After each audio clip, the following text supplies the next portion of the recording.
ଆଚ୍ଛା, ଆଜି ଆମେ ଏକ ଏମିତି ଯାତ୍ରା ବିଷୟରେ କଥା ହେବା ଯାହା ବାସ୍ତବରେ ଅବିଶ୍ୱସନୀୟ। ଜଣେ ସାଧାରଣ ଅନୁଭବହୀନ ଯୁବକ କେମିତି ପାଲଟିଗଲେ ଜଣେ ବିଶ୍ୱସ୍ତରୀୟ ଆଧ୍ୟାତ୍ମିକ ନେତା। ଚାଲନ୍ତୁ ସେହି ଅବିଶ୍ୱସନୀୟ କାହାଣୀ ଭିତରକୁ ଯିବା। ତ ପ୍ରଶ୍ନ ଉଠୁଛି, ସଂସାର ବିଷୟରେ କିଛି ବି ଜାଣିନଥିବା ଜଣେ ଯୁବକ ଶେଷରେ ଯୁଗପୁରୁଷ କେମିତି ହେଲେ?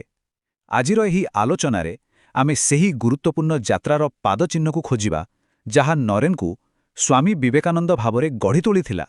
ଆଉ ଏହି ଯାତ୍ରାର ଆରମ୍ଭ ଜାଣିଛନ୍ତି ବହୁତ ଦୁଃଖ ଆଉ ଗୋଟେ ବଡ଼ ଦାୟିତ୍ୱର ବୋଝରୁ ହୋଇଥିଲା। ଭାବିଲେ ଦେଖନ୍ତୁ, ମାତ୍ର 22 ବର୍ଷ ବୟସ। ଗୋଟିଏ ବର୍ଷ ଭିତରେ ନରେନ୍ଦ୍ରନାଥ ନିଜର ଦୁଇ ଜଣ ପିତାଙ୍କୁ ହରାଇଲେ। ଜଣେ ତାଙ୍କ ଜନ୍ମଦାତା ପିତା ବିଶ୍ୱନାଥ ଦତ୍ତ ଆଉ ଅନ୍ୟ ଜଣେ ତାଙ୍କ ଆଧ୍ୟାତ୍ମିକ ପିତା ଶ୍ରୀରାମକୃଷ୍ଣ। ହଠାତ୍ କରି ସେ ପୁରା ଏକା ହୋଇଗଲେ। ଆଗରେ ଥିଲା ପୁରା ସଂସାର ଆଉ କାନ୍ଧରେ ଥିଲା ଏକ ବିରାଟ ଆଧ୍ୟାତ୍ମିକ ଉତ୍ତରାଧିକାରର ବୋଝ।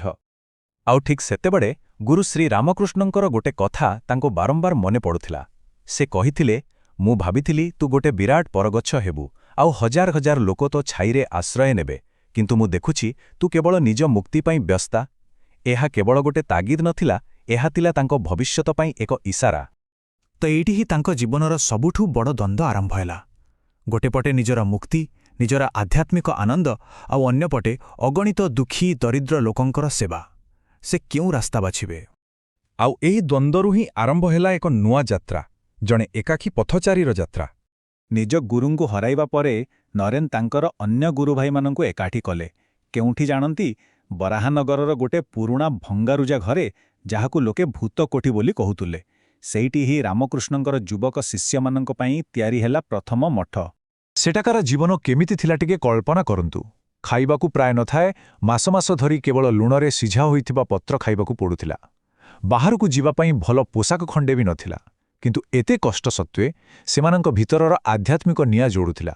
ଆଉ ଶେଷରେ ଖ୍ରୀଷ୍ଟମାସର ପୂର୍ବ ସନ୍ଧ୍ୟାରେ ଯୀଶୁଙ୍କ ଜୀବନରୁ ପ୍ରେରଣା ନେଇ ସେମାନେ ବିଧିବଦ୍ଧ ଭାବେ ସନ୍ନ୍ୟାସ ଗ୍ରହଣ କଲେ। କିନ୍ତୁ ନରେନ୍ଙ୍କ ମନ ସ୍ଥିର ରହିପାରିଲା ନାହିଁ। 1886 ମସିହାରେ ସେ ପ୍ରଥମ ତୀର୍ଥଯାତ୍ରାରେ ବାହାରିଲେ। ବାରାଣସୀ, ଅଯୋଧ୍ୟା, ଆଗ୍ରା ଗଲେ, କିନ୍ତୁ ଦେହ ଖରାପ ହେବାରୁ ବାରାନଗର ଫେରିଆସିଲେ। 2 ବର୍ଷ ପରେ ପୁଣି ବାହାରିଲେ। ଏଥର ଗାଜିପୁରରେ ପହରି ବାବାଙ୍କୁ ଭେଟିଲେ। ସେଠି ରହିଯିବାକୁ ମନ ବି ହେଲା, କିନ୍ତୁ ପୁଣି ଥରେ ମଠକୁ ଫେରିଲେ। ଶେଷରେ 1890 ମସିହାରେ ସେ ଶେଷ ଥର ପାଇଁ ମଠ ଛାଡ଼ିଲେ। ଏଥର ପାଖରେ ଟଙ୍କାଟିଏ ନଥିଲା, କେଉଁଆଡ଼େ ଯିବେ ତାର ଠିକଣା ନଥିଲା, ଏପରିକି ନିଜର କୌଣସି ନାମ ବି ନଥିଲା। ଆଉ ଜଣେ ନାମହୀନ ପରିବ୍ରାଜକ ଭାବରେ ସେ ଯେତେବେଳେ ଭାରତକୁ ବୁଲିଲେ, ସେତେବେଳେ ସେ ଦେଖିଲେ ଭାରତର ପ୍ରକୃତ ହୃଦୟ ସ୍ପନ୍ଦନ। ସେ କୌଣସି ପର୍ଯ୍ୟଟକ ଭଳି ଭାରତ ବୁଲୁନଥିଲେ। ସେ ଜଣେ ସନ୍ଧାନୀ ଭାବରେ ଭାରତର ଲମ୍ବ ଓ ପ୍ରସ୍ଥ ଚାଲି ଚାଲି ବୁଲିଲେ। ସେ ରାଜାଙ୍କ ମହଲରେ ବି ରହୁଥିଲେ, ଆଉ ଗରିବରୁ ଗରିବ ଲୋକଙ୍କ କୁଡ଼ିଆରେ ବି ରହୁଥିଲେ।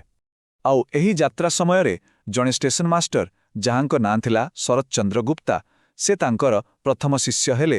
ନୂଆ ନାଁ ହେଲା ସଦାନନ୍ଦ। ଦେଖନ୍ତୁ, ଜଣେ ନାମହୀନ ପରିବ୍ରାଜକ ହେଲେ ବି ତାଙ୍କ ଭିତରର ଆଧ୍ୟାତ୍ମିକ ନିଆଁ ଲୋକଙ୍କୁ ଆକର୍ଷିତ କରିବା ଆରମ୍ଭ କରିଦେଇଥିଲା। ଥରେ ଗୋଟେ ଆଦିବାସୀ ଗାଁରେ ସେ ସାନ୍ତାଳମାନଙ୍କର ଭୟଙ୍କର ଦାରିଦ୍ର୍ୟ ଦେଖିଲେ।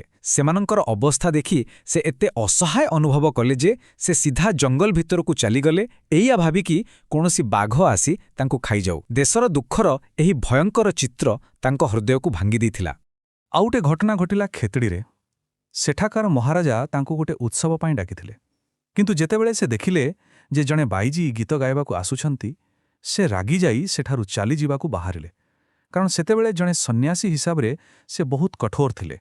କିନ୍ତୁ ସେହି ବାଇଜୀ ଜଣକ ମୀରାଙ୍କର ଏକ ଭଜନ ଗାଇବା ଆରମ୍ଭ କଲେ, ପ୍ରଭୁ ମୋର ଅବଗୁଣ ଚିତ୍ତନ ଧର। ଏହି ଗୋଟିଏ ପଦ ତାଙ୍କୁ ଏମିତି ଛୁଇଁଗଲା ଯେ ତାଙ୍କର ସବୁ ଅହଙ୍କାର ଚୁରମାର ହୋଇଗଲା। ସେ ସେଇ ମୁହୂର୍ତ୍ତରେ ବୁଝିଗଲେ ଯେ ଭଗବାନ ସବୁଠି ଅଛନ୍ତି ଆଉ କାହାକୁ ବିଚାର କରିବାର ଅଧିକାର ତାଙ୍କର ନାହିଁ।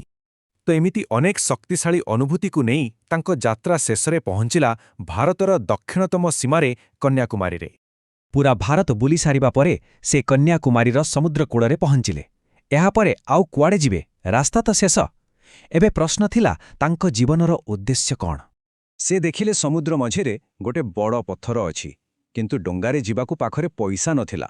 ତେଣୁ ସେ ସେହି ସାର୍କ ଭର୍ତ୍ତି ସମୁଦ୍ରକୁ ଡେଇଁ ପଡ଼ିଲେ ଆଉ ପହରି ପହରି ଯାଇ ସେହି ଶେଷ ପଥର ଉପରେ ପହଞ୍ଚିଲେ। ଭାବି ଦେଖନ୍ତୁ, ତାଙ୍କ ସଂକଳ୍ପ କେତେ ଦୃଢ଼ ଥିଲା। ସେହି ପଥର ଉପରେ 3 ଦିନ 3 ରାତି ଧରି ଗଭୀର ଧ୍ୟାନରେ ବସିବା ପରେ ତାଙ୍କର ଜୀବନର ଉଦ୍ଦେଶ୍ୟ ଆଇନା ପରି ସଫା ହୋଇଗଲା। ସେ ବୁଝିପାରିଲେ ଯେ ତାଙ୍କର କାମ କେବଳ ଭାରତରେ ନୁହେଁ ବରଂ ସମୁଦ୍ର ସେପାରିରେ ଅଛି। ଆଜି ଆମେ ଯେଉଁ ସ୍ଥାନକୁ ବିବେକାନନ୍ଦ ରକ୍ ମେମୋରିଆଲ ବୋଲି ଜାଣୁ, ସେହିଠାରେ ହିଁ ପରିବ୍ରାଜକ ନରେନ୍ଦ୍ରନାଥ ପାଲଟିଗଲେ ସ୍ୱାମୀ ବିବେକାନନ୍ଦ। ଜଣେ ଏମିତି ମଣିଷ ଯାହାଙ୍କ ପାଖରେ ପୁରା ଦୁନିଆ ପାଇଁ ଗୋଟିଏ ଲକ୍ଷ୍ୟ ଥିଲା, ଆଉ ଲକ୍ଷ୍ୟଟି ଥିଲା ପାଶ୍ଚାତ୍ୟ ଦେଶରୁ ସାହାଯ୍ୟ ଆଣି ଭାରତର ଗରିବ ଜନତାର ଉନ୍ନତି କରିବା। ତ ଏହି ଯାତ୍ରାର ଗୋଟେ କଥା ସ୍ପଷ୍ଟ ହୁଏ, ଯେତେବେଳେ ଜଣେ ବ୍ୟକ୍ତିର ଦୃଢ଼ ସଂକଳ୍ପ, ଗଭୀର ଅନୁଭବ ଆଉ କରୁଣାରୁ ଜନ୍ମ ନିଏ, ସେତେବେଳେ ସେ ଇତିହାସ ବଦଳାଇ ଦେଇପାରେ। କିନ୍ତୁ ପ୍ରଶ୍ନ ହେଉଛି, ଜଣେ ବ୍ୟକ୍ତିର ଦୃଢ଼ ସଂକଳ୍ପ ଆଉ କ'ଣ ବଦଳାଇପାରେ?